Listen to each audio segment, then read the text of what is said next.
اب آپ اس مبارک سلسلے کا 24واں حلقہ سماعت فرمائیں۔ جو ہونا تھا وہ تو ہوا، لیکن یہ بتاؤ کیا یہ محمد مصطفیٰ اللہ کا سچا نبی؟ اس نے کہا اللہ ہے سچا، اللہ کا سچا نبی۔ اس نے کہا وہ نبی سچا ہے۔ اس نے کہا اچھا یہ وہی محمد الرسول اللہ ہے جن کا ذکر تورات میں؟ نے کہا ہاں بالکل وہی محمد الرسول۔ تو اس نے کہا پھر ہم نے کیوں آخر مقابلہ کیا؟ اس نے کہا بس یہ اتفاق کی بات ہے، ورنہ وہ اللہ کا نبی تو سچا ہے۔ تو اس نے کہا یا رسول اللہ دخل الاسلام فی قلبی، میں اس وقت جب چھوٹی بچی تھی ان کی یہ باتیں سننے کے بعد اسلام جو تھا وہ میرے دل میں داخل ہو گیا، اسلام میرے دل میں اثر کر گیا، لیکن اللہ کی قدرت تھی کہ مجھے اسلام نصیب بہت بعد میں ہوا، لیکن اسلام جو تھا وہ میرے گھر میں آ چکا۔ اللہ تبارک و تعالی نے سرکار دو جہاں صلی اللہ علیہ وعلا آلہ واصحابہ وسلم تسلیما کثیرا کثیرا کو تمام خیبر پہ فتح عطا فرمائی، حصون فدق بھی فتح ہو گئے۔ صرف یہود تیمہ جو تھے نا جی، انہوں نے پہلے بندہ بھیج دیا، انہوں نے کہا حضور ہم جزیہ دینے کے لیے تیار۔ حضور نے قبول کیا۔ اب باقی یہودی جب تنگ آئے، قلعے کھولے اور حضور سے کہا جی ہم سلو کرتے ہیں۔ حضور نے کہا سلو کی شرطیں جو ہیں وہ یہ ہوں گی، ایک تو سب سے پہلی شرط یہ ہے کہ ہم کسی کو یہاں نہیں چھوڑیں گے، سب شام نکل جائیں، اور دوسری شرط یہ ہے کہ تم سونا چاندی اور ہتھیار یہ تینوں چیزیں اپنے ساتھ نہیں لے جا سکتے، اس کے علاوہ جو سامان لے جانا چاہتے ہو لے جاؤ۔ اور چوتھی شرط یہ ہے کہ اگر کسی نے سونا چاندی کا کوئی خزانہ چھپا لیا یا چوری کر لیا تو پھر سب یہودیوں کو قتل کر دیا جائے گا۔ اب وہ کیا کر سکتے تھے؟ وہ دیکھ چکے تھے کہ شکست ہمارا مقدر ہے۔ اسی اثنا میں بنی غطفان کا لشکر پھر واپس آیا۔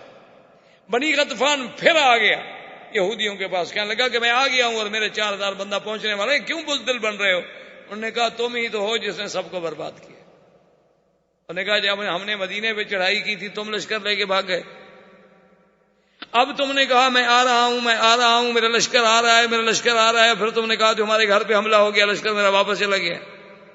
اب جب ہم سب قتل ہو گئے، سردار مارے گئے، سارے مارے گئے، قلعے فتح ہو گئے، مسلمان ہم پہ غالب، اب تو پھر آگے ہمیں لڑانے کے لیے ہمیں مت بھراؤ، جدھر جانا جاؤ، ہم نہیں لڑتے، اب ختم۔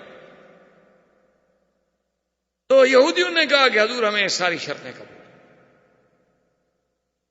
جب یہ ساری صلح ہو گئی تو یہودیوں نے ایک بات کی، انہوں نے کہا حضور ایک بات ہے، اب بات تو ہو گئی، ختم ہو گئی کہ آپ کامیاب ہو گئے، اللہ نے فتح دے دی، ہم نے شکست قبول کر لی، لیکن اتنے باغ اتنی زراعت آپ کے مسلمان نہیں جانتے، وہ نہیں کر سکتے ہیں زراعت، اگر آپ مہربانی کریں تو آپ اگر ہمیں خیبر میں رہنے دیں، اب ہم جو ہے وہ آپ کے نہ حلیف ہیں نہیں بلکہ اجیر، ہم گویا آپ کے ہاں مزدور ہیں۔ آپ نے آخر کسی کو تو مزارہ رکھنا ہے نا زمینوں کے لیے، تو ہم اپنے باغات کو زمینوں کو جانتے ہیں، آپ ہمیں ہی مزارہ رکھ لیں۔ حضور نے فرمایا دیکھو ہم مزارہ رکھتے ہیں، لیکن اگر کبھی کسی نے ایک مسلمان کو قتل کیا تو پھر پورے یہودیوں کو قتل کیا جائے۔ انہوں نے کہا جی یہ شرط ہمیں قبول ہے۔ حضور نے فرمایا ٹھیک ہے، تم زمینیں کاشت کرو، سب کچھ کرو، آدھا پھل تمہارا آدھا مسلمان۔ اسی اثنا میں ایک عورت جس کا نام زینب تھا، بعض روایات میں ہے کہ فاطمہ تھا، یہودی تھی، وہ آئی حضور کی خدمت میں، اس نے کہا کہ یا محمد صلی اللہ علیہ وسلم اب اللہ نے آپ کو فتح دے دی، عزت دے دی، لیکن یہ بڑی بات ہے کہ جیتنے کے بعد بھی آپ نے پھر ہمیں زمینیں دے دی واپس، یعنی جنگ جیت کر اب تو چاہتے آپ ہمیں قتل کر دیتے، جلا وطن کر دیتے، نکال دیتے، لیکن سب کچھ کے بعد آپ کہتے ہیں کہ آدھا پھل بھی ہم دیں گے، اتنی رعایت کر رہے ہیں تو میرا دل کرتا ہے میں آج آپ کی دعوت پکا کے لاتی ہوں، میری دعوت قبول فرمایا۔ حضور نے فرمایا لے آؤ۔ اس نے پوچھا کہ حضور صلی اللہ علیہ وسلم کو کیا پسند ہے، تو صحابہ نے بتلایا کہ حضور صلی اللہ علیہ وسلم کو بکرے کا گوشت اور خاص طور پر اس کے اگلے حصے، اگلے جو دو چوڑے ہوتے ہیں وہ زیادہ پسند، اور کتف جو ہے حضور صلی اللہ علیہ وسلم کو پشت جسے کہتے ہیں وہ زیادہ پسند۔ اس نے اس میں زہر ڈالا، گوشت پکایا اور گوشت پکا کے حضور صلی اللہ علیہ وسلم کے سامنے لے آئی. صحابہ بھی بیٹھے ہوئے تھے. حضور پاک نے فرمایا اچھا کھاؤ. بشر بن البراء جو تھے انہیں نوالا لیا، حضور پاک نے بھی نوالا لیا، اور اس کے بعد انہوں نے کہا فول کو روکو روکو روکو روکو، انہا مسمومۃ، اس میں زہر ہے. لیکن بشر وہ لقمہ کھا گئے، حضور بھی تھوڑا سا چکھ بیٹھے. حضور نے فرمایا بلاؤ. بلایا گیا. آپ نے فرمایا اس میں کیا ہے؟ اس نے کہا یا رسول اللہ زہر ہے. لیکن آپ کو کیسے پتا چلا ہے؟ آپ نے فرمایا مجھے اس بکری کے گوشت نے بتلایا ہے کہ لا تاکلنی یا محمد، مجھے مت کھاؤ، انا مسموم، میں زہریلا ہوں. لیکن بشر بیچارے نے چونکہ نوالا نگل لیا تھا، اس پر زہر کا اتنا اثر ہوا کہ اسی وقت ان پہ شلل ہو گیا، ان پہ فالج گر گیا، اور 1 سال کے بعد وہ بیچارے شہید ہو گئے. اور اسی کے جرم میں حضور نے اس عورت کو سزائے قتل دی. اسی اسنا میں ایک مسلمان نے آ کر بتایا، اس نے کہا کہ یا رسول اللہ انہوں نے آپ کے ساتھ معاہدہ کیا ہے کہ ہم سونا چاندی جو ہے نہیں چھپائیں گے. وہ ان کا سب سے بڑا سردار جو ہے کنانہ ابن ابی الحقیق، اس نے خود سونا چاندی چھپایا ہوا ہے اپنے قلعے میں، ہمیں نہیں بتلایا. حضور پاک جب گئے خزانہ ملا، کنانہ ابن ابی الحقیق کو بلایا. اس نے کہا ہاں یا رسول اللہ میں نے غداری کی ہے. آپ نے فرمایا اگر غداری کی ہے تو غدار کی سزا موت ہے. اس کو حضور صلی اللہ علیہ وسلم نے قتل کی سزا جاری کر دی. اور حضور صلی اللہ علیہ وسلم خیریت کے ساتھ عازم مدینہ منورہ ہوئے کہ اللہ نے خیبر میں فتح عطا فرما دی. اب مکے والے جو تھے وہ انتظار میں تھے کہ ہمیں پتہ نہیں چل رہا کہ خیبر کا کیا ہوا. ایک آدمی تھا حجاج ابن علات، وہ آیا مسلمان ہو گیا. اس نے کہا حضور میں اسلام تو لے آیا ہوں لیکن میرا بہت سارا پیسہ پھنسا ہوا ہے مکے میں، اگر اجازت ہو تو میں جا کر اپنا پیسہ اپنا مال وغیرہ تو مکے والوں سے وصول کر لوں. حضور نے فرمایا اجازت؟ نے کہا حضور اجازت دے رہے ہیں تو مجھے تو وہاں یہ نہیں بتانا ہوگا کہ میں مسلمان ہو گیا ہوں. میں نے بتا دیا پھر میرا مال کون دیتا ہے؟ اور پھر مجھے کچھ جھوٹ ووٹ بھی بولنا پڑے گا. حضور نے کہا اپنے مال کے لیے، اپنے حق وصول کرنے کے لیے اس قسم کی باتوں کو جھوٹ نہیں کہا جا سکتا، یہ ہیلا ہے، ایک بہانہ ہے. وہ جناب مکے میں پہنچا، مشرکین انتظار میں تھے. ان نے پوچھا کہ ہاں تم آئے ہو خیبر سے، بتلاؤ کیا پیچھے ہے تمہارا؟ انہوں نے کہا خوش ہو جاؤ مکے والو، اسرا محمد مصطفیٰ قید ہو گئے، اور خسر مسلمان سب شکست کھا. حضور خود قید ہو گئے، وہ لا رہے ہیں ابھی مکے میں تمہارے حوالے کرنے کے لیے. اور نے کہا جی کمال ہے یار، تم نے تو ایسی خوشخبری ہمیں سنائی ہے نا کہ بس ہم تو کل حفل منائیں گے، اور جناب مبارکیں اور دعوتیں اور پارٹیاں اور رقص و سرود شروع ہو گئے. اس نے کہا بابا بات سنو، مہربانی کرو جلدی سے میرا مال واپس کرو، مسلمانوں کو شکست ہو گئی ہے، مدینے میں مال بیچ رہے ہیں، میں جلدی جا کے ان کا مال خریدنا چاہتا ہوں. وہ کہتا ہے کہ جناب جس مال کی مجھے مہینوں میں ملنے کی امید نہیں تھی. انہوں نے کہا تم نے ایسی خوشخبری سنائی ہے، رات لو سارا مال. ایک رات میں سارے پیسے جمع کر کے دے دیے. لیکن حضرت عباس جب وہاں تھے، یہ مکے میں تھے اس وقت، تو ان کو جب یہ پتہ لگا کہ حضور قید ہو گئے، مسلمانوں کی شکست ہو گئی، تو وہ اتنے ان پہ صدمہ ہوا کہ وہ بیچارے چارپائی سے لگ گئے. 3-4 روز کے بعد انہوں نے حجاج بن علات کے پاس آدمی بھیجا کہ میں بیمار ہوں، مجھے تکلیف ہے، مجھے گھر میں آ کے ملو. حجاج بن علات جب جا کے گھر میں ملا تو عباس جو ہیں وہ بڑے پریشان ہیں، اور انہوں نے کہا سیدھی سیدھی بات بتاؤ، میرے اوپر تو صدمے کا پہاڑ ٹوٹ پڑا ہے، 1000 اختلافات ہوں، لیکن آخر محمد مدنی قید ہو گئے، آخر حضور کے چچا ہے. اس نے کہا بات سنو، یہ راز رکھو گے؟ سردار ہو، دیکھو بات دل میں رکھنا. انہوں نے کہا دل میں. انہوں نے کہا میں تو خود مسلمان ہو گیا ہوں، کوئی قید جید نہیں ہوا. وہ تو یہود تباہ برباد ہو گئے، وہ تو سارے قلعوں پر مسلمانوں کے پرچم لگ گئے، مسلمانوں کو فتح ہو گئی. یہود کوئی شام چلے گئے، کوئی جزیہ دینے پہ آ گئے، کوئی وہاں نوکر بن کے کھیتی باڑی کر رہے ہیں، اور حضور خیریت سے مدینے جا رہے ہیں. یہ تو میں نے اپنا مال وصول کرنے کے لیے جھوٹ بولا ہے. اس نے کہا اچھا ٹھیک ہے، چلو بس میں کسی سے بات نہیں کروں گا. اس کے بعد یہ مال لے کے نکل پڑا، اور دوسرے دن یہ خبر سننے کے بعد حضرت عباس تو فوراً ٹھیک ہو گیا. وہ تو ایک نفسیاتی حملہ تھا. خوشی میں آپ نے لباس پہنا، غسل کیا، عطر لگایا، بڑا اچھی پوشاک پہنی اور کعبے کا طواف.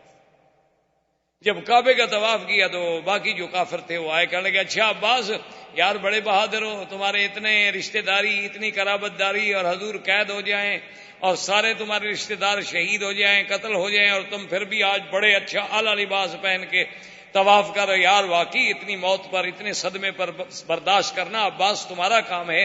اس نے کہا سنو، ولا اسرا ولا قتل شہید، نہ حضور قید ہوئے اور نہ کوئی قتل ہوا، یہودی ختم ہو گئے۔ کیا کہہ رہے ہیں؟ انہوں نے کہا میں ٹھیک کہہ رہا ہوں۔ 2 دن گزرے تو جناب ان کو خبر پہنچی کہ خیبر تو اجڑ گیا، وہ تو مسلمان نے فتح کر لیا ہے۔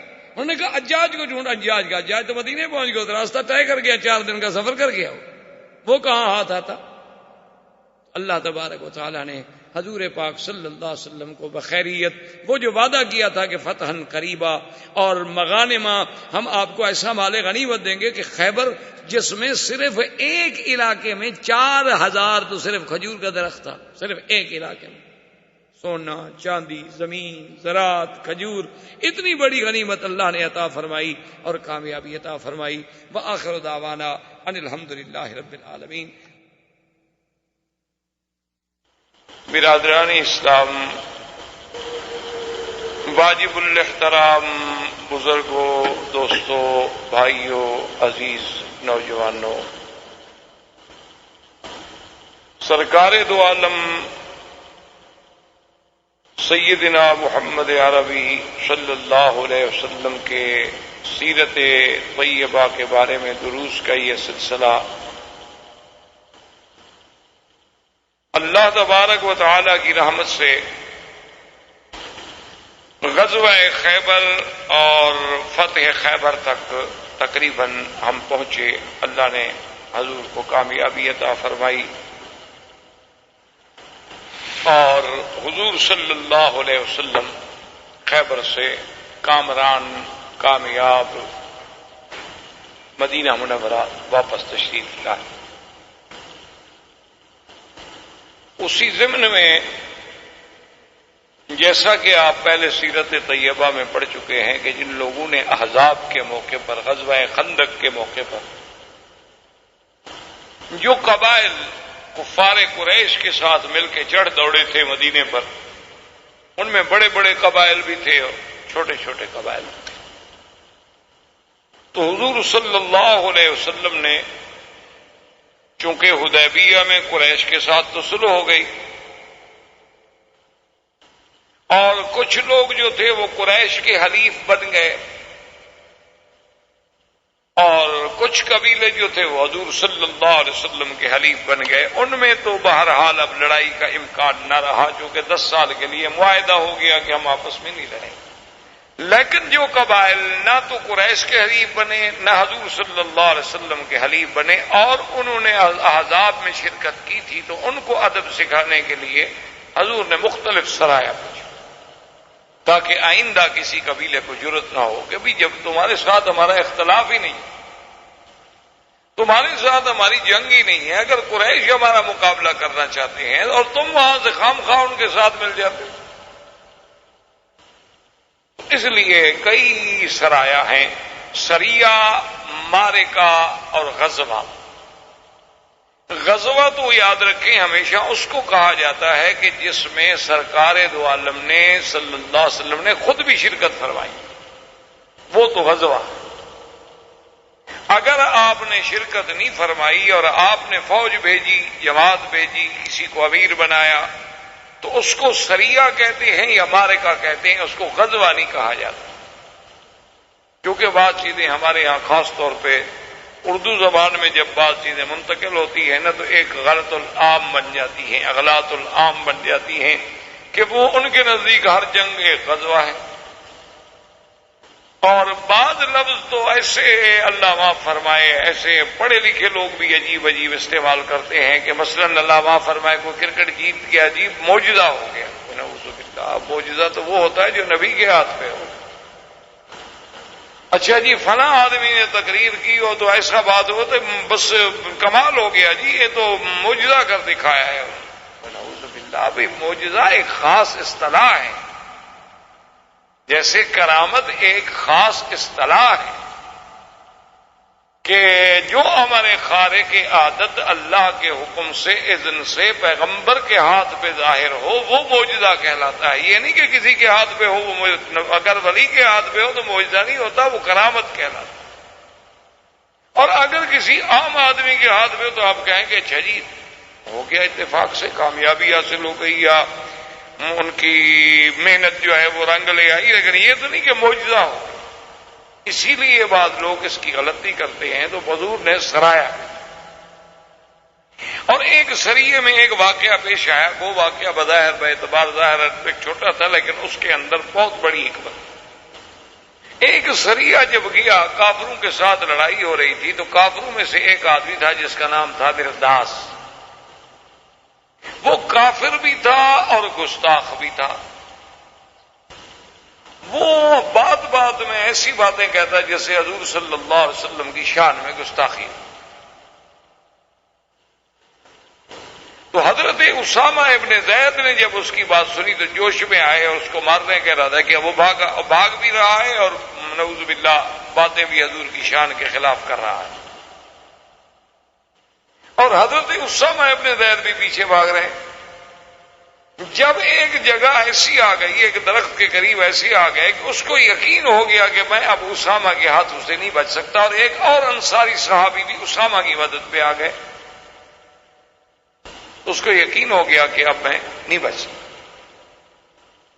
درخت کی اوٹ میں آیا اور فوراً کہنے لگا اشہد ان لا الہ الا اللہ اشہد ان محمد رسول اللہ.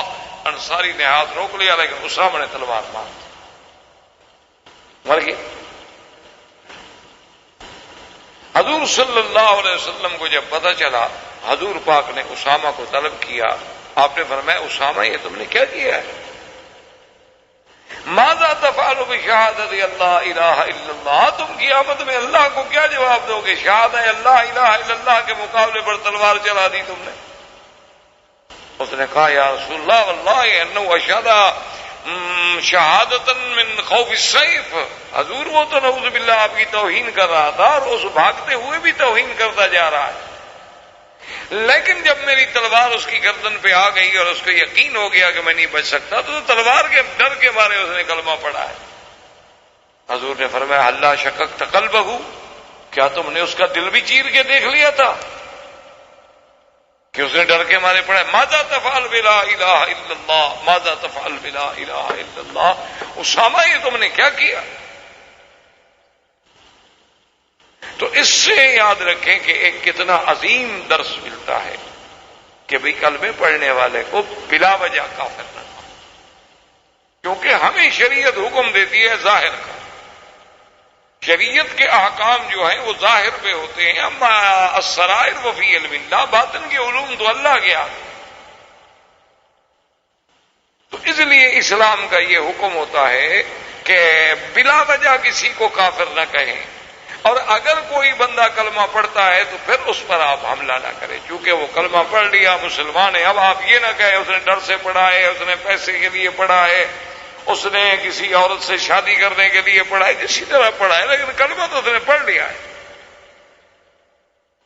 اسلام اتنا بڑا درس دیتا ہے کہ بلا وجہ کسی کلمہ کو انسان کو کافر کہنا یا بلا وجہ کسی کلمے پڑھنے والے کو قتل کرنا نہیں. ہم ظاہر پہ دیکھیں گے, اگر وہ منافق ہے تو پھر قیامت میں پکڑا جائے گا. ان المنافقین فی الدرک الاسفل من النار, اللہ ان کو زیادہ سے زیادہ سزا دے.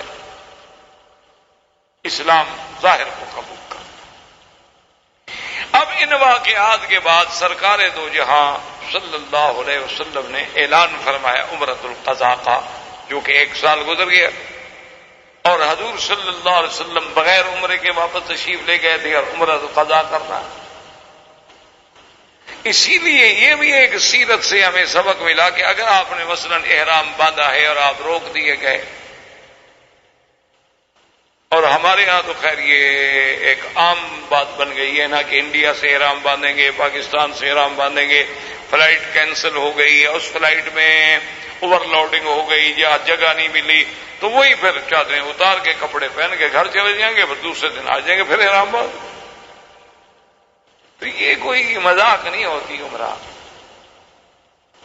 جب ایک دفعہ آدمی نیت کر کے احرام باندھ لے اور اس کے بعد ایئرپورٹ پہ آ گیا، پاسپورٹ میں غلطی نکل آئی، کوئی ویزے میں غلطی نکل آئی، یا اس کو جہاز میں سیٹ نہیں ملی، اب وہ رہ گیا ہے، وہ احرام نہیں کھول سکتا، وہ اسی طرح احرام کی حالت میں رہے گا جب تک اس کی بکری جو ہے حرم میں ذبح نہ کر دی جائے، چاہے 10 مہینے پھرتے رہو، 2 مہینے پھرتے رہو، 1 مہینہ پھرتے رہو، وہاں سے وہ انتظام کرے گا، کسی آدمی کو پیسہ بھیجے گا، وہ حرم میں اس کی بکری ذبح کرے گا، اس کو اطلاع دے گا کہ تمہاری دم ذبح ہو گئی، اب وہ سر مڑا کے پھر احرام کھولے گا، اور عمرہ بھی اس کے ذمہ ہو گیا، چونکہ نیت کرنے کے بعد عمرہ واجب ہو گیا تھا، عمرہ بھی اس کو قضا کرنا ہوگا۔ جیسے کہ حضور صلی اللہ علیہ وسلم کو جب کفار قریش نے روک دیا تو آپ نے باقاعدہ اپنا سر مڈایا، احرام کھولا، اور پھر اگلے سال عمرۃ القضاء کا اعلان کیا۔ یہ شریعت مذاق نہیں ہوتی کہ گھر سے احرام باندھ لیا، اچھا جی جتنے میں احرام باندھا، گھر میں 2 رکعت پڑھی، نیت کی، لبیک پڑھی، ایئرپورٹ اپنا اڈے پہ آئے، بس نہیں ملی، ٹیکسی کام کی نہیں ملی، اچھی موٹر نہیں ملی، دوست نہیں ملا، کپڑے اتارے گھر چلے گئے، وہ تم تو احرام میں ہو، چاہے تم دوسرے کپڑے پہن لو، لیکن احرام سے تب نکلو گے جب تم سر مڈاؤ گے یا بال کٹاؤ، اس کے بغیر تم احرام سے نکل نہیں سکتے۔ اور اسی طرح ایک حدیث مبارک میں یہ بھی ہے حل کہ اگر تم اپنے ملک سے چل رہے اور تمہیں خطرہ ہے کہ میں رستے میں روک دیا جاؤں، تو اسی وقت اگر نیت میں آدمی کہہ لے کہ محلی ہے سو حبستنی، میرا اللہ میرا وہی مقام ہوگا جہاں تو مجھے روک دے، تو پھر جہاں روکا جائے پھر وہی بکری ذبح کر سکتا۔ لیکن امام ابو حنیفہ رحمۃ اللہ علیہ پھر بھی نہیں مانتے، وہ کہتے ہیں کہ نہیں، بکری حرم میں ذبح ہوگی، چونکہ یہ نص سے قطعی ہے، وہ کہتے ہیں یہاں قرآن آ جائے پھر ہم ادھر ادھر نہیں جا سکتے، کہ ہدین بالغ الکعبہ، بکری کی جو حرم کے ساتھ نسبت ہو جائے وہ کعبے میں پہنچے، حتی یبلغ الہدی محلہ، کہ ہدی کے جانور کو اس کے مقام پہ پہنچا۔ تو بہرحال حضور صلی اللہ علیہ وسلم نے جب اعلان فرمایا عمرۃ القضاء کا، تو 1400 آدمی تو وہ تھے نا جن کا عمرہ رہ گیا، اور 600 آدمی اور بھی تیار ہو گئے، تو 2000 آدمی کا قافلہ جو ہے وہ عمرۃ القضاء کے لیے مدینہ منورہ سے روانہ ہوا۔ حضور نے حکم دیا کہ ہتھیار رکھو، ہتھیار ساتھ۔ حضرت ابو بکر آئے، حضرت عمر آئے، انہوں نے کہا یا رسول اللہ بیننا و بینہم عہد، ہمارا اور قریش کا عہد ہے کہ ہم جب عمرہ کرنے آئیں گے تو ہتھیار نہیں لائیں گے، صرف تلوار، اور آپ حکم دے رہے ہیں کہ ہتھیار رکھ لیں۔ بیننا و بینہم عہد، حضور پاک صلی اللہ علیہ وسلم نے فرمایا، آپ نے فرمایا کہ یا ابا بکر انی اخاف الغدر من قریش، مجھے قریش پر اعتماد نہیں ہے، مجھے غدر کا خوف ہے کہ وہ دھوکہ کریں گے، اور اگر انہوں نے دھوکہ کر دیا تو پھر ہم کیا کریں گے؟ مسلمان کو بڑا حذر ہونا چاہیے، تیار ہونا چاہیے۔ مسلمان کبھی کافر پہ بھروسہ نہیں کر سکتا، جو کافر پہ بھروسہ کرتا ہے پھر وہ تو مسلمان ہی نہیں۔ مسلمان تو ہر وقت استعداد میں ہو۔ آپ نے فرمایا، حضرت عمر نے کہا حضور وہ تو بالکل ٹھیک ہے، آپ کا فرمان آنکھوں پر، لیکن ہمارا ان کے ساتھ عہد یہ، آپ نے فرمایا عمر کیا کہہ رہے ہو؟ عہد یہ ہے کہ ہم عمرے میں، حرم میں، مکے میں ہتھیار لے کر نہیں داخل ہوں گے، لیکن ہم حرم کے باہر ہتھیار رکھ دیں گے۔ لیکن ایسا تو نہ ہونا کہ دشمن ہم پر حملہ کر دے تو ہم مدینہ منورہ سے ہتھیار لینے کیسے آئیں گے 450 بیت۔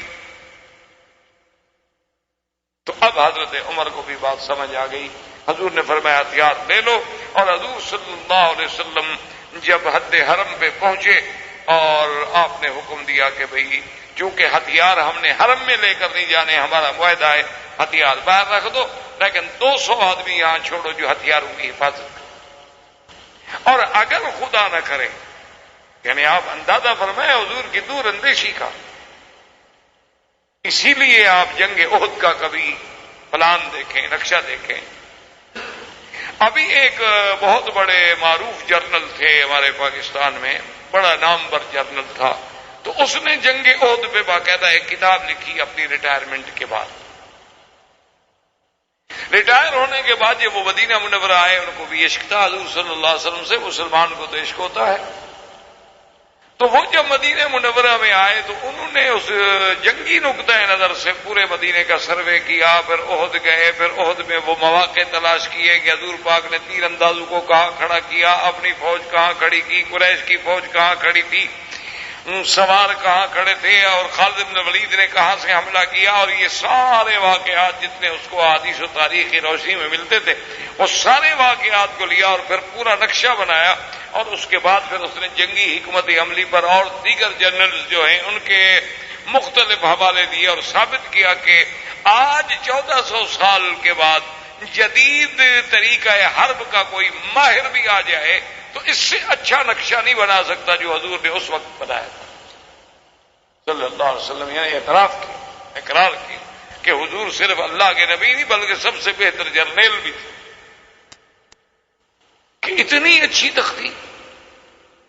اب دیکھیں نا کہ حضور صلی اللہ علیہ وسلم کی نظر جہاں گئی ابو بکر عمر کی نظر نہیں گئی کہ بھی قریش مکہ ہیں دھوکہ کرتے تو پھر ہم کیا کریں. اور چلو ایک ایک تلوار کی اجازت ہے وہ ہمارے ساتھ ہوگی، اگر مکے میں لڑائی ہو بھی جائے تو چلو 2 گھنٹے 4 گھنٹے 6 گھنٹے تو ہم مقابلہ کریں گے نا. اچھا اب اگر ہم ہتھیار رکھ کے یہاں چلے جائیں اور 10 آدمی بٹھا دیں وہ آگے چھین لیں. اچھا وہ نہ بھی چھینے لیکن لڑائی ہو جائے تو 10 آدمی سارا ہتھیار اٹھا کے ہمیں کیسے پہنچائیں گے. آپ نے فرمایا نہیں 200 آدمی یہاں بیٹھے، حرم کے بعد بیٹھے رہو. اگر تمہیں پتہ لگے کہ کفار مکہ نے غداری کی ہے اور دھوکہ کیا ہے اور ہمارے ساتھ قتال شروع ہو گئی ہے تو فوراً ہتھیار لے کے ہمیں پہنچاؤ. اور اگر سنو کہ کوئی جھگڑا نہیں ہوا تو جو جماعت عمرہ کر لے گی ان میں سے پھر 200 آدمی ہم بھیج دیں گے، وہ آ کے پہرا دیں گے اور آپ جو ہے جا کے عمرہ مکمل کریں. حضور صلی اللہ علیہ وسلم تشریف لے آئے اور ابھی آپ حدود حرم میں داخل نہیں ہوئے تھے کہ ابو سفیان کا وفد پہنچا. اس نے کہا یا رسول اللہ بینا عہد، کہ آپ سلا نہیں لائیں گے، ہمیں پتہ لگا ہے کہ آپ ہتھیار لے کے آئے. ہمیں میں ہتھیار دیکھ لو خارجی حرم رکھ دیے، ہم حرم میں نہیں لا رہے. اب چپ ہو گئے، حل کوئی نہیں. تو ابو سفیان نے اپنے دوستوں سے مشورہ کر کے ایک بات سوچی اور اس کا آ کے اعلان کر دیا مکے میں کہ مکے والوں فوراً اپنے گھروں سے چھوڑ کے نکل جاؤ اور پہاڑوں پہ چلے. انہوں نے کہا کیوں؟ انہوں نے کہا 2 باتیں ہیں. اصل بات تو یہ ہے کہ یہ جو مدینہ سے لوگ آئے نا ان کو مدینے میں ہما ہو گیا، بخار ہو گیا، ہما صفرا جسے آپ یرقان کہتے ہیں. تو ہما صفرا ہو گیا ہے اور متعدی بیماری ہے، کہیں ایسا نہ ہو کہ آپ لوگ بھی ہوں اور ہم بھی حرم میں ہوں، طواف میں ملنا جلنا، ایک دوسرے کے قریب آنا، اختلاط کی وجہ سے ہم بیمار نہ ہو جائیں، لہذا پہاڑوں پہ چڑھ جائیں تاکہ ان کی ہوا بھی ہمیں نہ لگے. اور دوسری بات یہ ہے کہ بھی ہم اوپر سے بیٹھ کے ان کا پورا جو ہے وہ نظارہ بھی کر سکتے ہیں، دیکھ بھی سکتے ہیں کہ کس حال. تو انہوں نے کہا کہ ہاں ہما یسرب اور بھاگ گئے. سب پہاڑوں پہ چڑھ گئے. حضور صلی اللہ علیہ وسلم تک بھی یہ بات پہنچی کہ انہوں نے تو یہ مشہور کر دیا ہے کہ ہمیں یرقان ہو گیا. حضور نے حکم دیا کہ اچھا اپنے کندھے جو ہیں کپڑا نکالو، استوا کرو اور رمل کرو، اپنی قوت کا اظہار کرو کہ ہم کمزور نہیں ہیں، ہمیں کوئی ہما شما نہیں. جس آدمی کو یرقان ہوگا وہ اس طرح رمل کر کے پہلوانوں کی طرح 3 چکر لگا سکتا ہے کعبۃ اللہ کے. وہ تو چلے گا تو ہمارا چلے گا. اور جب جناب وہ رمل کرنے لگے تو عبداللہ ابن رواحہ جو کہ بہت بڑے شاعر بھی تھے اور بڑی آواز دی تھی اللہ نے، تو انہوں نے جناب رج پڑھنی شروع کی. خلل کفار خلو بن الکفار خلو ان بن الکفار خلو ان سبیلے، اے کافروں کی اولادو ہٹ جاؤ ہمارے راستے سے، ورنہ ہم تم پہ ایسی ضرب ماریں گے کہ ہم تمہاری کھوپڑیاں جو ہیں وہ علیحدہ کر دیں گے اور دوستوں کو دوستوں سے جدا کر دیں گے. ہم کمزور نہیں ہوئے. حضرت عمر نے آ کے کہا کہ ابن رواحہ ماں بے گے ابن رواحہ تم کیا کر رہے ہو؟ وہ بھائی ہماری ان کے ساتھ سلو ہے، انہوں نے ہمارے لیے حرم خالی کر دیا ہے، ہم طواف کر رہے ہیں، تم پھر جنگ بھڑکانا چاہتے ہو کہ ان کو کوئی شعر سنے، کوئی جذبہ آئے، کوئی جوش آئے، وہ آگے پھر حملہ کر دیں اور اللہ کے حرم میں جنگ ہو جائے. کیا کر رہے ہو تم؟ حضور نے فرمایا کہ اچھا چھوڑو اس بات کو، تم یہ رجز نہ پڑھو بلکہ یہ پڑھو کہ لا الہ الا اللہ وحدہ صدق وعدہ نصر عبدہ اعز جندہ ہزم الاحزاب وحدہ لا شیء قبلہ ولا شیء بعدہ. حضور نے فرمایا یہ، اور یہ اس سے زیادہ مؤثر تھی کہ اللہ کی توحید کا اعلان اور ساتھ یہ کہ لا الہ الا اللہ وحدہ صدق وعدہ، اللہ کا وعدہ سچا ہو گیا، جو نبی کو خواب دکھلایا تھا آج پورا ہو. نصر عبدہ، اللہ نے اپنے عبد اپنے پیغمبر کی مدد کی. اعز جندہ، جو اللہ کی فوج ہے اللہ نے ان کو غالب کیا. ہزم الاحزاب، اور اللہ نے احزاب جو 10-10 ہزار کا لشکر لے کر آئے تھے، ہم کو مدینے میں مارنے آئے تھے، آج ہم مکے میں داخل ہو کے طواف کر رہے ہیں.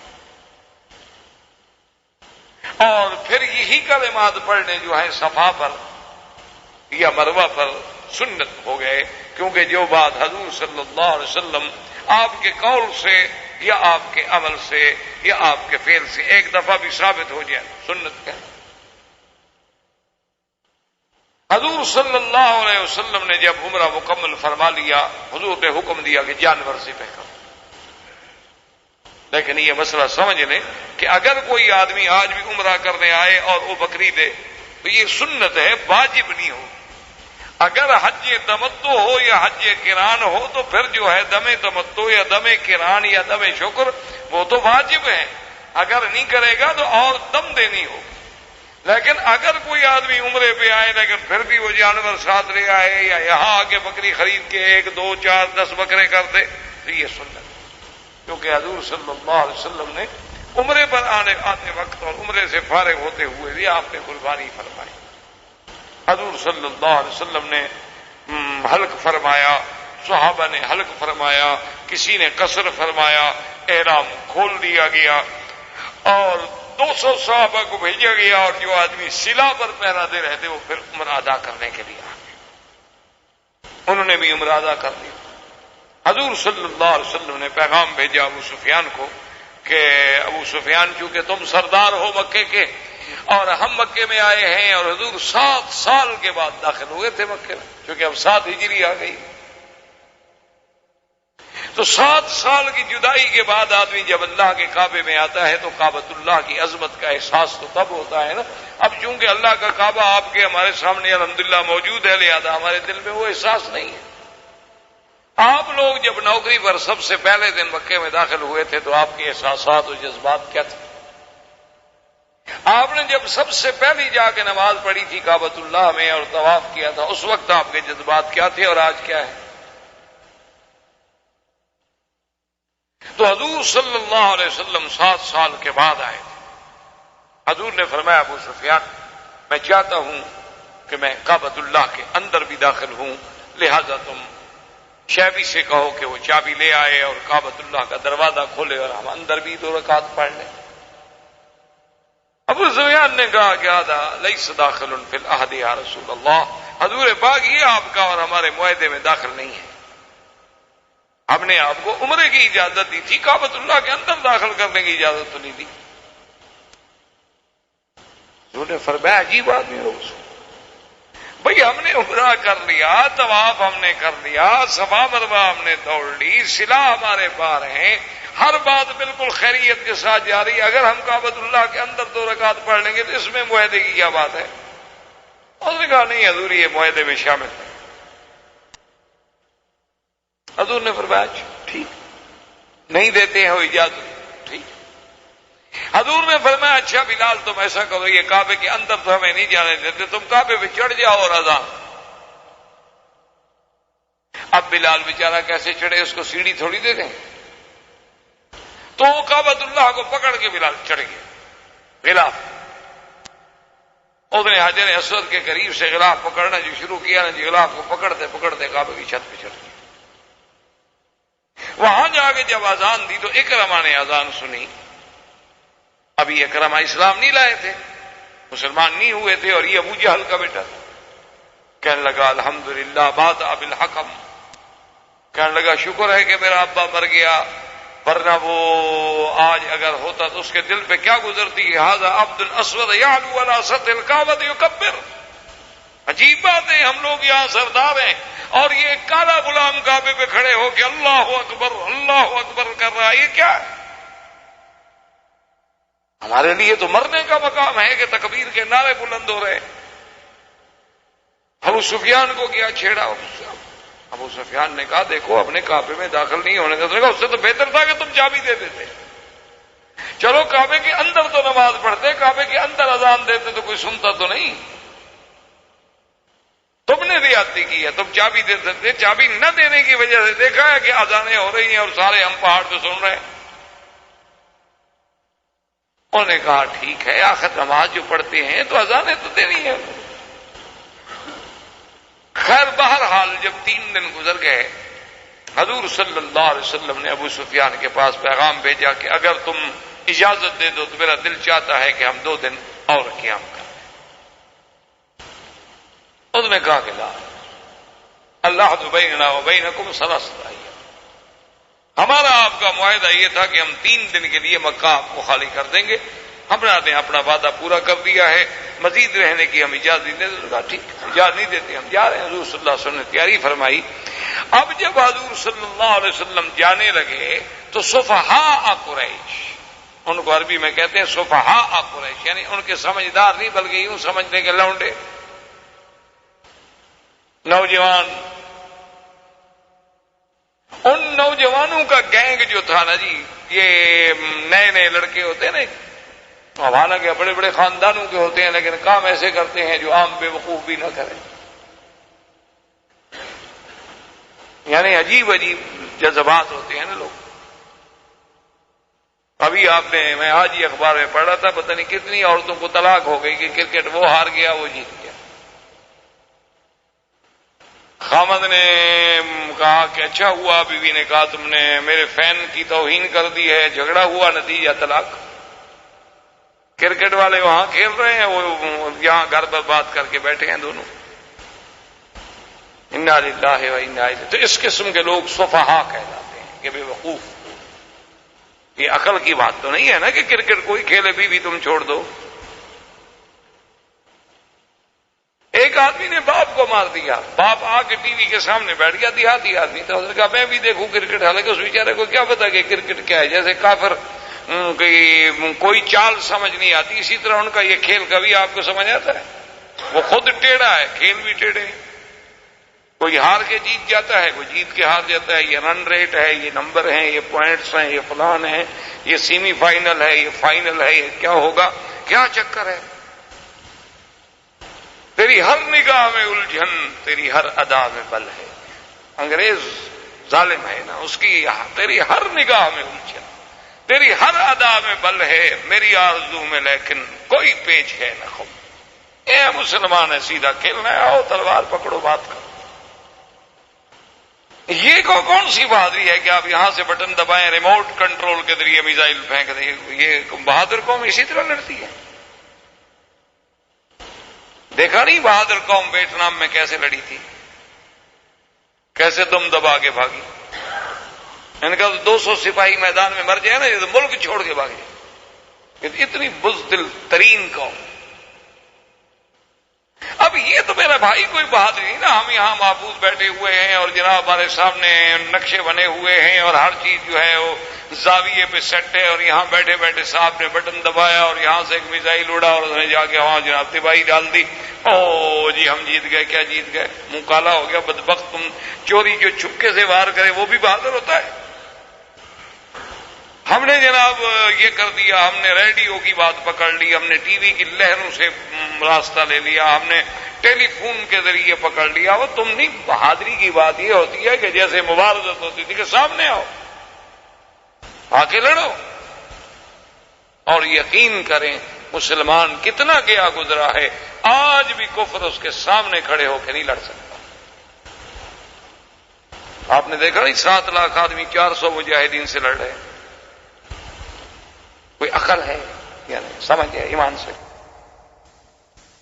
ایک بندے کے اوپر ڈنڈا لے کے یوں کھڑے اور پھر بھی لڑ رہے ہیں. یعنی اگر آدمی کو شرم آئے تو ویسے گنگا میں ڈوب جائے کہ یار ہم کس کے اچھا لڑ کس کے خلاف رہے ہو جی؟ ہمارا ملک ہے. اپنے ملک کے خلاف لڑ رہے ہو؟ کوئی عقل ہے؟ تم اپنا ڈنڈا لے کے رات گھر لڑنا شروع کر دو بیوی سے بچوں سے تو کوئی کیا کہے گا؟ کہیں کہ بھی اس کو مینٹل ہاسپٹل میں شہار بھیجو ہوتا ہے، پاگل ہو گیا ہے. آدمی دشمن سے لڑتا ہے، اگر اس کو اپنا ملک کہتے ہو تو پھر لڑائی بند، اور لڑائی کرتے ہو تو پھر سیدھی بات کرو کہ ہمارا ملک نہیں ہے. لیکن کفر کی باتیں یہ آپ کو سمجھ نہیں آئیں گی. اس وقت آئیں گی جب اللہ نور ایمان سے سینے روشن کر دیں گے، جب آپ صرف قرآن و سنت کی روشنی میں سوچیں گے. یہ نہیں سوچیں گے کہ یہ انڈین ہے، یہ پاکستانی ہے، یہ سندھی ہے، یہ نہیں. ایک بات سوچیں گے کہ یہ مسلمان ہے اور یہ کافر. تو بہرحال حضور صلی اللہ علیہ وسلم جب آپ واپس آ رہے تو صفحہ قریش نے کیا کہا؟ انہوں نے کہا نوجوان جناب چھوکرے ان کے اکٹھے ہو گئے. انہوں نے کہا ہم موقع اٹھائیں، ہم حملہ کر دیں حضور صلی اللہ علیہ وسلم پر. صفحہ قریش اکٹھے ہو کے جناب آئے. حضور کو پتہ لگا. حضور نے فرمایا صحابہ کو ان کو اعلان کرو، ان کو کہو لڑنا ہے تو صبر کرو، حرم سے ہمیں نکلنے دو، آؤ لڑو. لڑنا ہے تو آؤ کھل کے لڑو. یہ کیا بات ہوئی کہ تم چوری چھپے ہمارے ساتھ لڑنا چاہتے ہو؟ یہ کوئی بات ہے؟ بڑے بہادر بنے پھرتے ہو. لڑنے کا شوق ہے، ہم حاضر ہیں، ہمیں صرف حرم سے باہر جانے دو، کیونکہ ہمارا معاہدہ ہے کہ حرم میں ہم نہیں لڑیں. اب جب حضور حرم سے باہر آئے ان کو پتہ لگا کہ ہتھیار موجود ہے. حضور نے صحابہ نے سلاح اٹھا لی اور بھاگے. وہ تو ایسے تھے پاگل، وہ تو آئے تھے اپنے نمبر بنانے کے لیے. حضور صلی اللہ علیہ وسلم خیریت کے ساتھ مدینہ منورہ تشریف لے آئے. اب جناب حضور پاک نے جہاں جہاں سرایا بھیجے تھے نا جی، اس کے ساتھ دیکھیں ایک عظیم خطہ دیکھیں. اس لیے پوری دنیا یہ تسلیم کرتی ہے کہ سب سے بڑا انقلابی بھی اگر کوئی ہے تو وہ محمد رسول اللہ. ساری دنیا میں انقلاب آئے. آپ دیکھتے ہیں فرانس کا انقلاب ہے، آپ دیکھتے ہیں روس کا انقلاب ہے، کمیونزم کا انقلاب ہے. کیا ہے؟ اقتصادی مسئلے پہ، کوئی پیٹ کے مسئلے پہ، کوئی روٹی کے مسئلے پہ، کوئی مکان کے مسئلے پہ، کوئی یہ انقلاب کے آدمی سر سے لے کر پاؤں تک بدل جائے. یہ انقلاب اگر کوئی لائے ہیں تو محمد رسول اللہ صلی اللہ علیہ وسلم کے ظالم کو راحم بنا دیں. اپنی بیٹیوں کو زندہ درگور کرنے والوں کو، لوگوں کی بیٹی کو بغیر سر رنگا نہ دیکھ سکے، اس کے سر پہ دوپٹہ ڈالنے والا بن جائے. اور جن کی زندگی نہب، لوٹ، مار، شراب پہ گزرتی ہو، ان کو راتیں مسلح پہ گزریں اور دن گھوڑے کی پشت پہ گزریں. یہ انقلاب جو حضور لائے ہیں، ایسا انقلاب تو دنیا اس کی کوئی مثال نہیں پیش. سب سے بڑا لیڈر، سب سے بڑا انقلابی، سب سے بڑے جرنیل، سب سے بڑی رحمت، سب سے بڑا رسول، امام الانبیاء، سید الرسل، خاتم النبیین صلی اللہ علیہ وسلم. آپ کی زندگی کا کوئی پہلو نہیں. گھر میں نظر ڈالیں گے تو آپ کو عظیم شوہر، عظیم باپ. اسی طرح آپ دیکھیں گے حتیٰ کہ بکریاں چرانے میں بھی دیکھیں تو آپ جیسا رائی آپ کو نہیں ملے گا. یعنی آپ کی زندگی کے کسی پہلو کو دیکھیں. اب حضور نے حکم دیا کہ بھائی صحابہ میں سے کچھ لوگ تیار ہوں اور بادشاہوں کو خط دیں. اب آپ ذرا ذہن میں رکھیں کہ اللہ نے جو فرمایا تھا کہ انا فتحنا لک فتحا مبینا. اب حدیبیہ کی کتنی بڑی فتح ہے کہ ذرا دشمن کے ساتھ 10 سال کے لیے معاہدہ ہو گیا نا، ادھر سے تو ہم مطمئن ہیں نا، باقی کام تو کریں نا. حضور صلی اللہ علیہ وسلم نے دہیہ کلبی، ایک صحابی تھے اور اتنے خوبصورت تھے، اتنے خوبصورت تھے کہ ہماری تو عورتیں پردہ نہیں کرتی، وہ مرد ہو کے پردہ کرتے تھے کہ کوئی عورت میرے جمال کے فتنے میں مبتلا نہ ہو. ہماری تو خیر عورتیں بیچاری پردہ نہیں کرتی. پردہ کس سے کریں؟ ویسے وہ بھی سچی ہیں، کیونکہ خامد عورت میں فرق تو رہا کوئی نہیں. پردہ بیچاری کس سے کرے؟ پردہ کیا جاتا ہے مرد سے، مرد رہے نہیں. تو 12 عورت بھی حق پر ہے، اس کا بھی حق بنتا ہے. آخر کس سے پردہ کرے؟ یعنی اب آدمی دیکھے نا جی، جب شکل ملتی ہو، ہر چیز ملتی ہو تو کس سے پردہ کرے؟ اس لیے آپ دیکھیں کہ کوئی مولوی آئے نا، پھر آپ کی بیوی جو پردہ نہیں کرتی وہ بھی کرتی ہے پردہ. اس لیے وہ دیکھتی ہے اس کی داڑھی ہے تو مرد ہے، اس سے تو پردہ ضروری ہے. آپ شرط لگا دیں جو عورتیں پردہ نہ کرنے والی ہوں چلو آپ میرے ساتھ جائیں، ہم جہاں سے گزریں گے وہ مولوی وکی جا رہا ہے ایسے کرو، یا ہم سے نفرت ہے کہ بوڑھا آئے مولوی، اللہ عالم۔ ہم تو سمجھتے ہیں کہ حیا ہے، ہم تو سمجھتے ہیں کہ پھر بھی علم کا کچھ نہ کچھ حیا، کہ چلو اتنا شرم تو ہے نا کہ ایک مولوی جا رہا ہے، اس کے سامنے تو کم از کم ہم شریعت کا مذاق نہ اڑائیں۔ یہ بھی میں سمجھتا ہوں ایک بڑی اچھی بات، ایک مثبت سوچ، کسی وقت بھی اس سے اللہ پاک راضی ہو سکتا۔ حضور نے حضرت دحیہ کلبی رضی اللہ تعالی عنہ کو بھیجا کہ تم جاؤ ہرقل کے پاس۔ اس وقت سپر پاور جو تھی وہ روم تھی نا، ایک روم اور ایک فارس، یہ سپر پاور تھی، اور روم جو تھا اس کا بادشاہ ہرقل کہلاتا تھا، اور کسرا جو تھا اس کے لوگ جو ہے وہ فارس کہلاتے تھے۔ سرکار دو جہاں صلی اللہ علیہ وسلم نے دحیہ کلبی کو بھیجا اور خط، اور وہ خط کیا تھا؟ من محمد الرسول اللہ رب العالمین الى ہرقل عظیم الروم والسلام علی من اتبع الہدی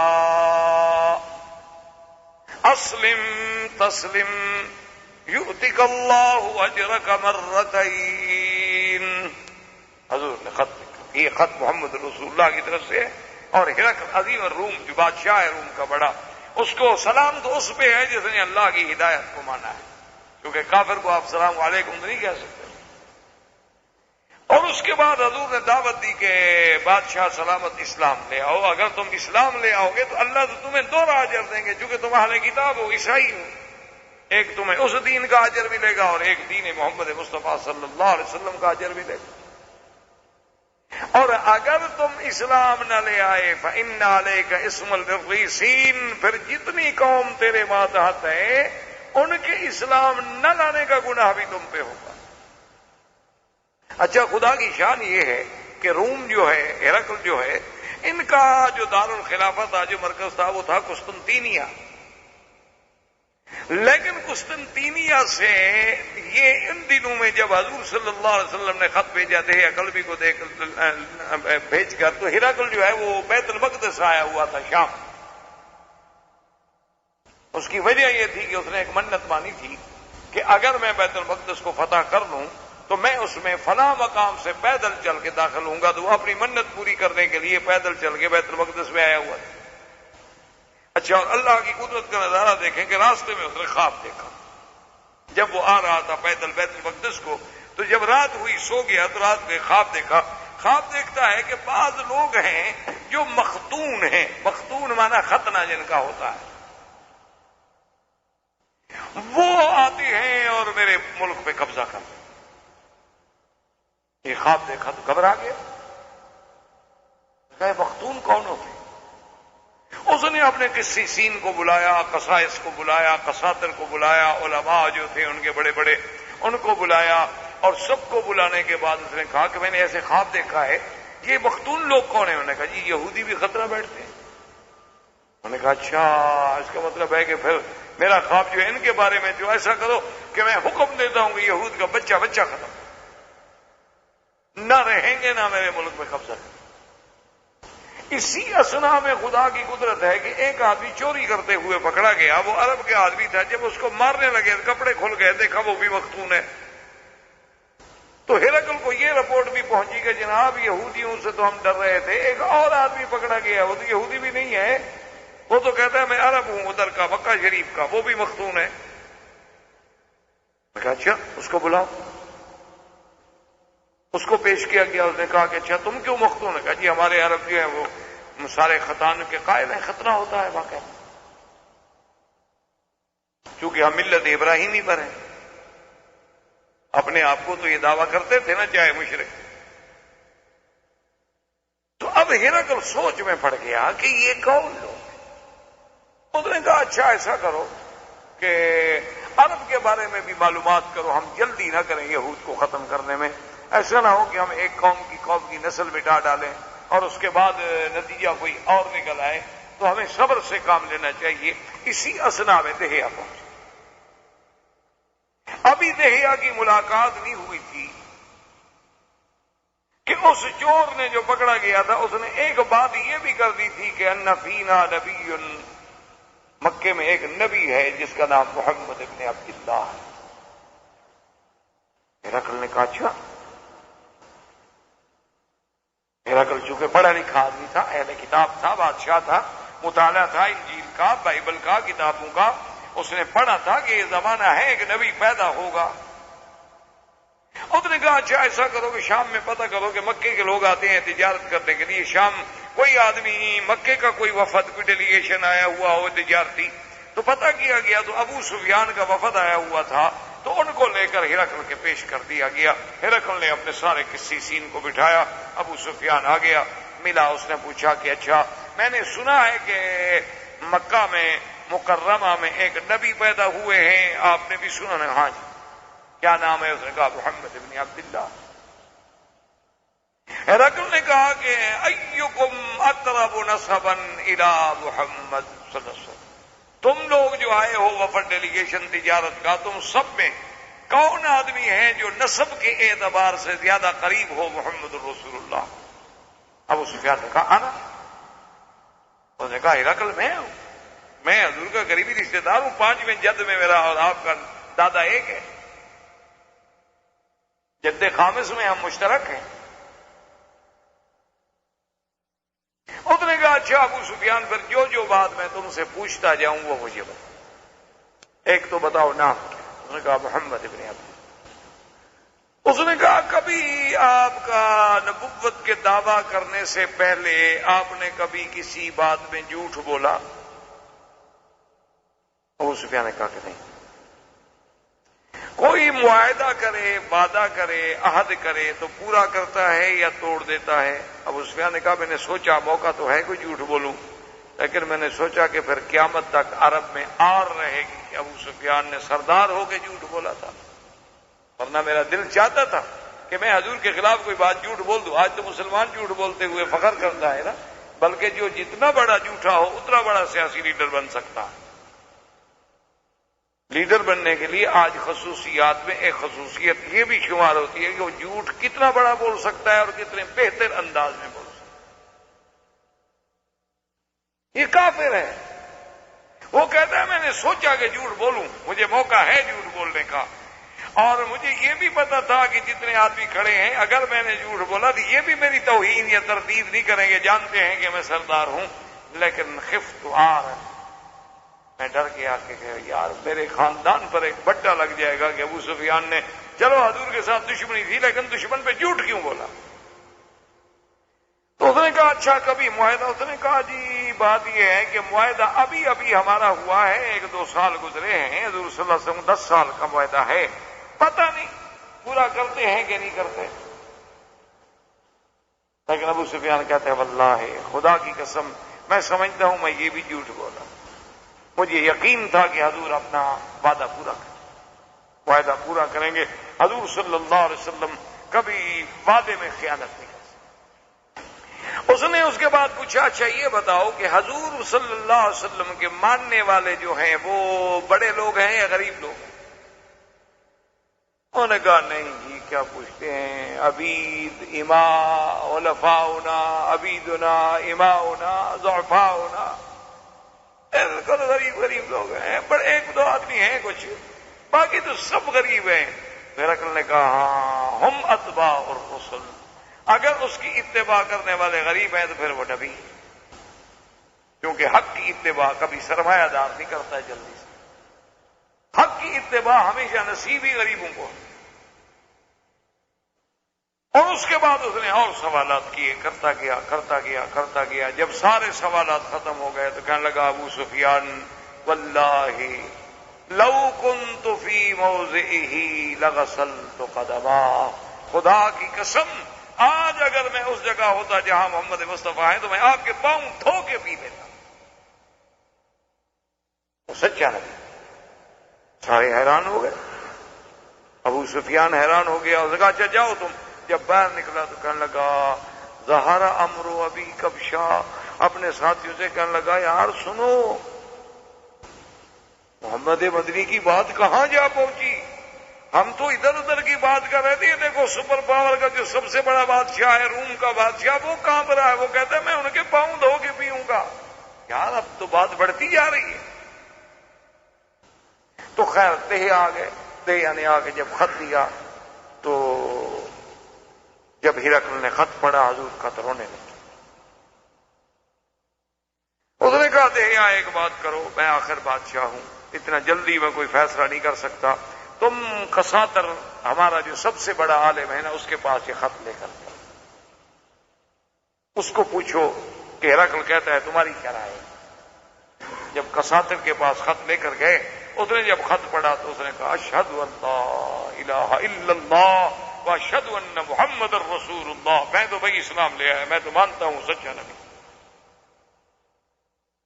اب ان کا سب سے بڑا آدمی جو تھا وہ مسلمان ہو گیا. اس نے اپنے باقی علماء کو بلایا. اس نے کہا دیکھو میں اسلام لا چکا ہوں، اسلام قبول کرو.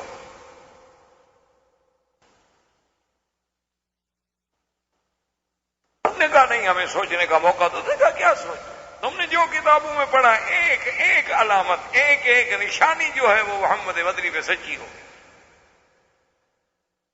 اب فکر کس بات کی؟ ہم عالم ہیں، ہمارا کام ہے کہ حق بات ملے تو اتباع کریں. انہوں نے کہا ہمیں سوچنے دو. دوسرے دن ہرقل نے سب قسیسین کو بلایا، قساطرہ کو بلایا، سب کو بلا کے، اور آپ جو ہے اس نے بڑا اہتمام کیا.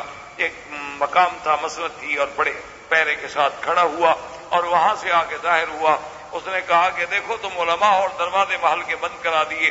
اس نے کہا تم علماء ہو، میں نے جو کتابیں پڑھی ہیں، میں نے جو کتب متقدمہ کا مطالعہ کیا ہے، میں اس بات پہ پہنچا ہوں کہ یہ محمد عربی سچا نبی ہے، اور تم سب گواہ ہو جاؤ اشہد ان لا الہ الا اللہ واشہد ان محمد الرسول اللہ. میں مسلمان ہوتا ہوں.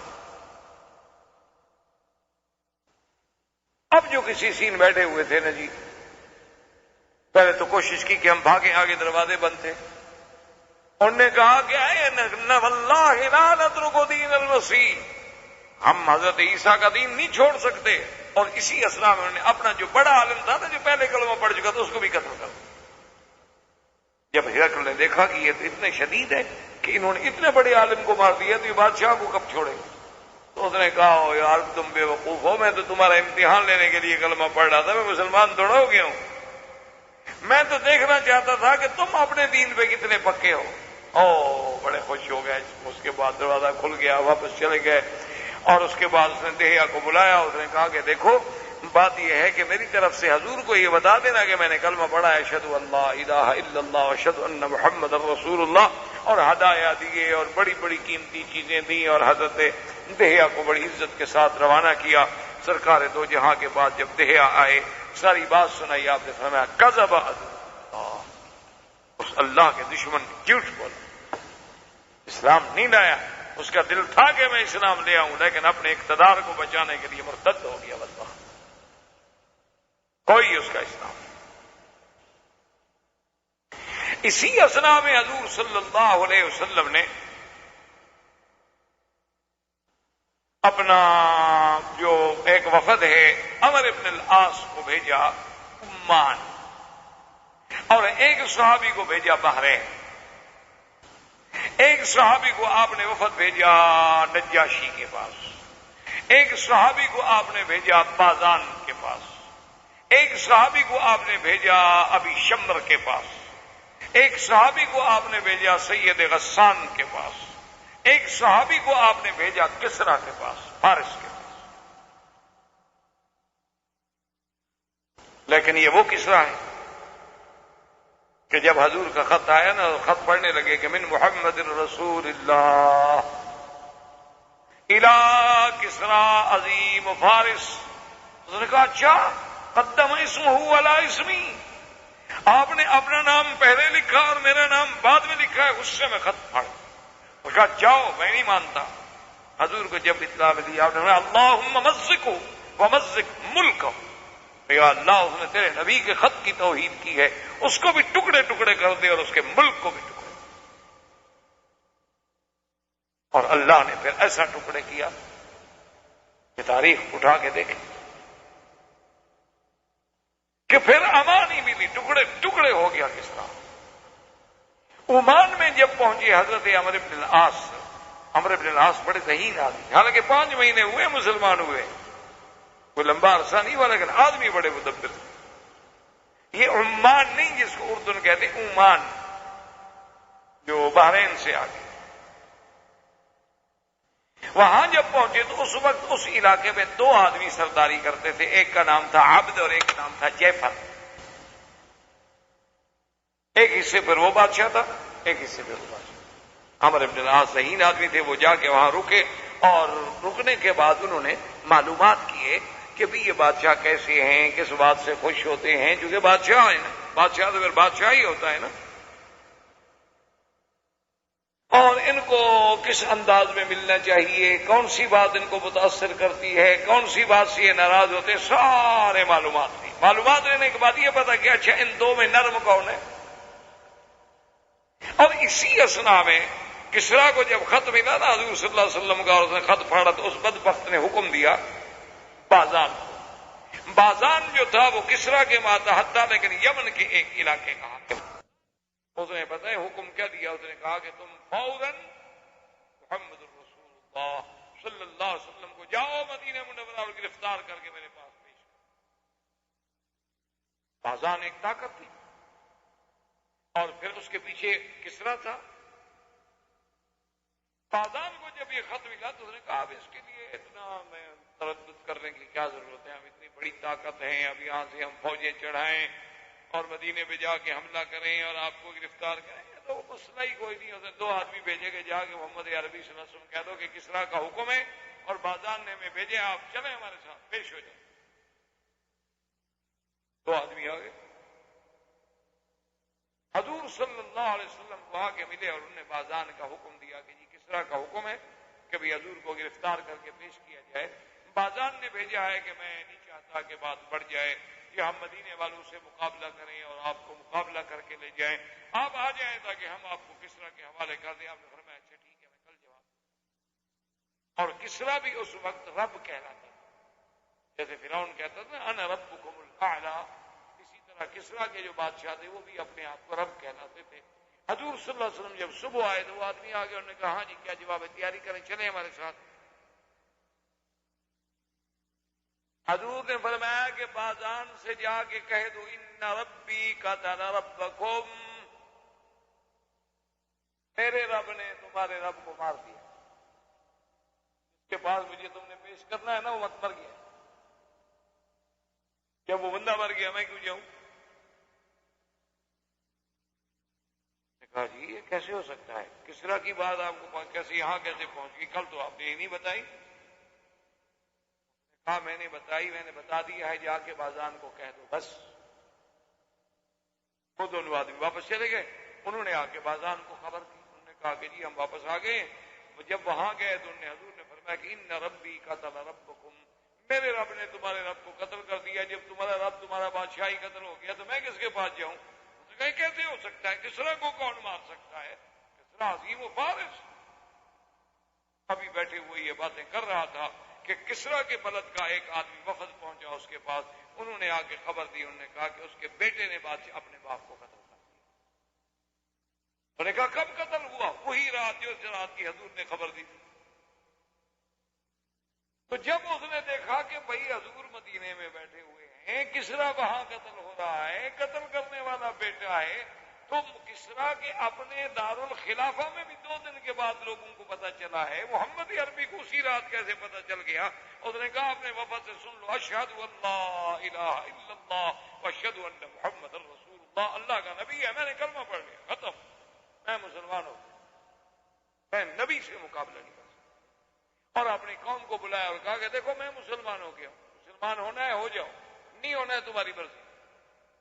اس کی قوم کے بازان کے قبیلے کے اکثر لوگ جو تھے وہ بھی اسلام میں آ گئے، اور یہ اسلام کی ایک عظیم فتح تھی کہ یمن کے ایک حصے کا بادشاہ مسلمان ہو گیا، ادھر نجاشی مسلمان ہو گیا،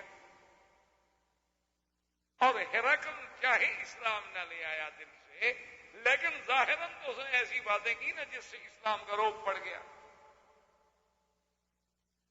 تو اب عمرو بن العاص جو تھے وہ جا کے ملے عبد سے، اور انہوں نے اس کو کہا کہ دیکھو اس طرح میں آیا ہوں اسلام کو، جناب بڑا غصے میں آ میں نہیں جانتا. انہوں نے کہا دیکھو اب ٹھنڈے دل سے غور کرو.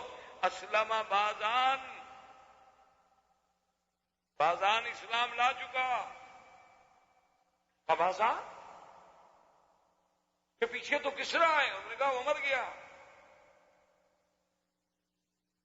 اچھا اور اس نے کہا اسلم نجاشی حبشے کا بادشاہ بھی مسلمان ہو گیا.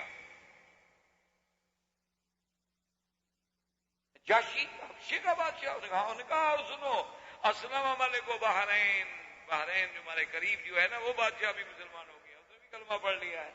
سوچو غور کرو اتنے بادشاہوں سے لڑو گے تم. اب ایک بات اس نے کہا اچھا مجھے غور کرنے دو میں جعفر سے بھی بات. اس نے کہا تمہاری مرضی. اس نے جا کر جعفر سے بات کی. جعفر نے کہا اچھا اس آدمی کو بلاؤ جو خط لایا ہے. عمرو بن العاص کو بلایا. عمرو بن العاص نے پھر اسلام کے محاسن حضور صلی اللہ علیہ وسلم کے معجزات اور حضور صلی اللہ علیہ وسلم کا ہرقل کے پاس آدمی بھیجنا, ہرقل کا جواب دینا, یہ ساری باتیں جب پیش کی تو انہوں نے کہا اچھا دیکھو تم گواہ ہو جو ہم دونوں بھی کلمہ. عبد اور جعفر جو تھے یہ دونوں بھی مسلمان. اللہ تبارک و تعالی نے ان کو بھی اسلام نصیب. اسی طرح حضور صلی اللہ علیہ وسلم نے اپنا خط بھیجا بقوقس کے پاس. یہ بھی روم کے ایک علاقے کا بڑا تھا. بقوقس کو جب حضور صلی اللہ علیہ وسلم کو خط ملا اس نے خط پڑھا اور اس کے بعد اس نے اپنے علماء سے رجوع کیا. ساری تسلی کرنے کے بعد اس نے بھی آ کر اپنے شاہی عدالت میں جہاں بیٹھتے تھے وہاں اپنے ایوان میں بیٹھ کے اس نے کہا کہ دیکھو لوگوں مجھے تحقیق ہو چکی ہے وہ اللہ کے سچے نبی ہیں. میں بھی کلمہ پڑھتا ہوں اشہد ان لا الہ الا اللہ واشہد ان محمد رسول. اب ہر طرف سے اسلام لیکن فتح مبین ہے حدیبیہ کے نہیں. اس وقت تو کسی کو سمجھ نہیں آ رہی تھی نا کہ ہم تو بزدل بن کے سلو کر رہے ہیں. لیکن اللہ نے فرمایا انا فتحنا لک فتحا مبینا لیغفر لک اللہ ما تقدم من ذنبک وما تأخر ویتم نعمته علیک ویہدیک صراطا مستقیما وینصرک اللہ نصرا عزیزا.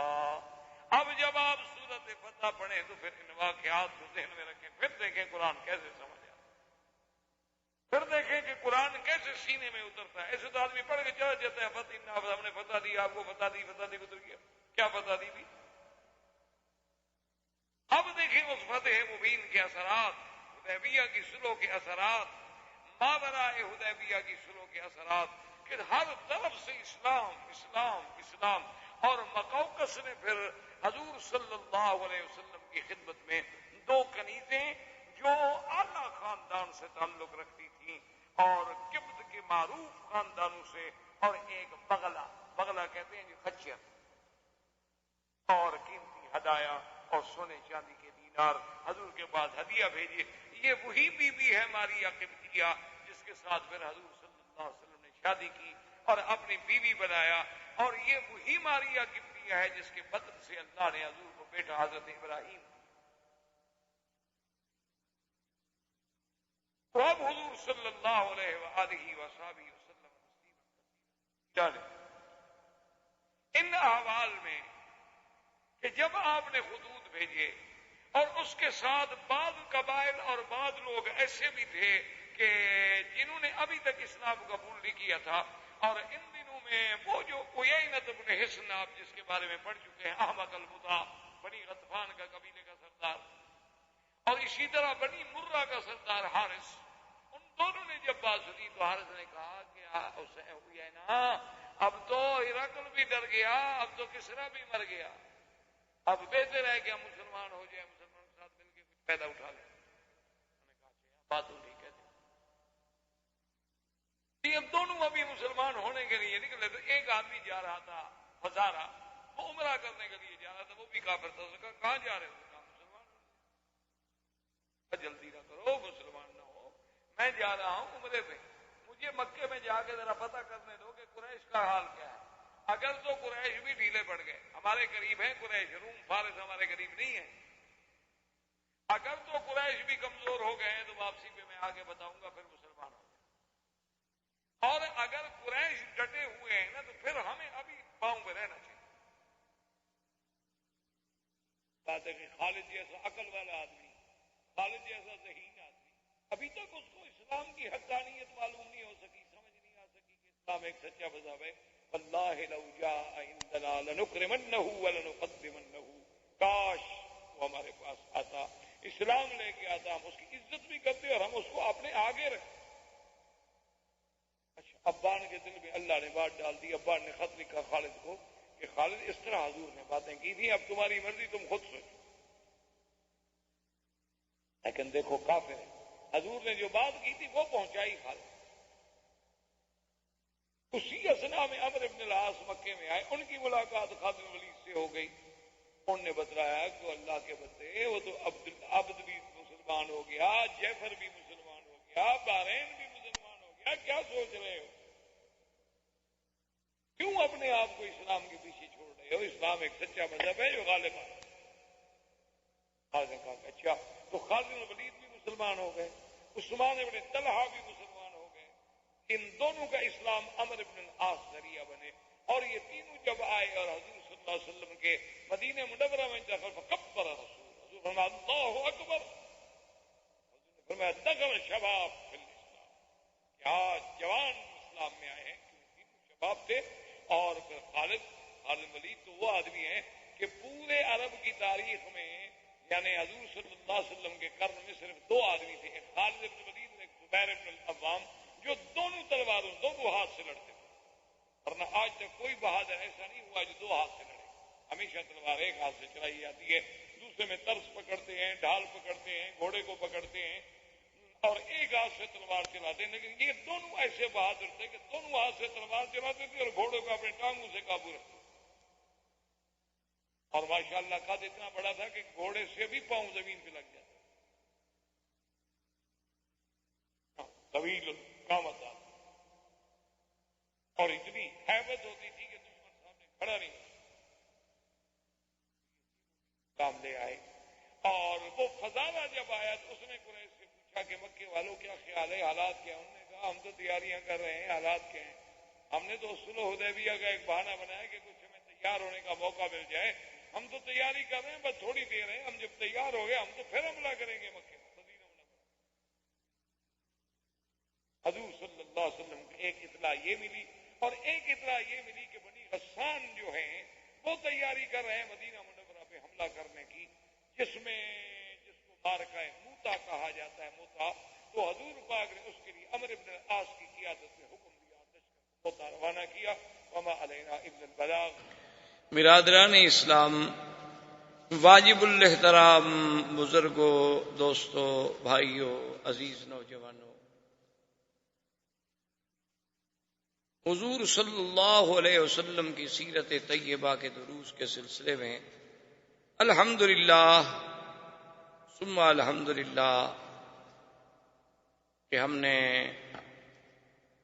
سرکار دو جہاں حبیب کبریا سیدنا محمد مصطفیٰ صلی اللہ علیہ وسلم کی ولادت طیبہ سے لے کر پھر آپ کی ہجرت، غزوہ احد، غزوہ احزاب، اجلاء یہود، اور اس کے بعد غزوہ خیبر، اور غزوہ خیبر کے بعد حضور صلی اللہ علیہ وسلم کا واپس مدینہ منورہ میں تشریف لے آنا اور مختلف سرایا کو مختلف علاقوں میں بھیجنا تاکہ جن لوگوں نے احزاب کے موقع پر بغیر کسی عداوت کے کفار قریش کے ساتھ مل کر مدینہ منورہ پہ چڑھائی کی ان کو ادب سکھلایا جائے تاکہ آئندہ کوئی قبیلہ ایسی جرت نہ کر سکے. اسی ضمن میں حضور صلی اللہ علیہ وسلم نے ایک سریہ میں لشکر تیار فرمایا اور اس کو غساسنہ